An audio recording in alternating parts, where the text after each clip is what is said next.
2025 എന്ന് പറയുന്നത് നമ്മുടെ ലൈഫിൽ സാമ്പത്തികമായി വളരെ ബുദ്ധിമുട്ടുണ്ടായിരുന്ന ഒരു വർഷമായിരുന്നു. പക്ഷേ എങ്കിലും നമുക്കതെല്ലാം തരണം ചെയ്ത് മുന്നോട്ട് പോകാൻ സാധിച്ചു. അതുപോലെ തന്നെ കുറച്ച് വിഷമങ്ങളും കാര്യങ്ങളൊക്കെ ഉണ്ടായിരുന്ന ഒരു വർഷമാണ്. പക്ഷേ ഇനിയും അങ്ങോട്ട് 2026 കടക്കുമ്പോൾ നല്ല പ്രതീക്ഷയോടുകൂടി കിടക്കുകയാണ്. ദൈവം എല്ലാവരുടെയും പ്രാർത്ഥനകളും ആഗ്രഹങ്ങളെല്ലാം സാധിച്ച് തരട്ടെ എന്ന് ദൈവത്തോട് നമുക്ക് പ്രാർത്ഥിക്കാം.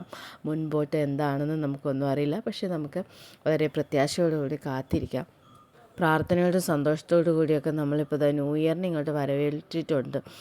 നമ്മുടെ ഇവിടെ ആരാധന നടക്കുന്നത് ഒരു 12:20 ആയിട്ടുണ്ട് ഇപ്പോൾ സമയം. ബാക്കി എല്ലായിടത്തും പടക്കം പൊട്ടിച്ച് കഴിഞ്ഞു. ഇതുവരെ നമ്മുടെ പള്ളിയിലെ പടക്കം പൊട്ടിച്ചിട്ടില്ല. ആരാധന കഴിഞ്ഞിട്ട് വേണം പൊട്ടിക്കാനായിട്ട്. അങ്ങനെ ആരാധനയൊക്കെ കഴിഞ്ഞ് നമ്മൾ പടക്കമൊക്കെ ഇപ്പോൾ പൊട്ടും എന്നും പറഞ്ഞ് നോക്കിയിരുന്നതാണ്. പക്ഷേ അതെന്തോ ലേറ്റാ വന്നാലും ലേറ്റസ്റ്റ് വരും പോലെ എല്ലാം കൂടി കൂട്ടിയിട്ട് കത്തിച്ച പോലെ ഈ ഒരു അവസ്ഥയിലാണ് കത്തിയത്. എന്നാലും വേണ്ടില്ല, കത്തിയല്ലോ, അത് തന്നെ സമാധാനം.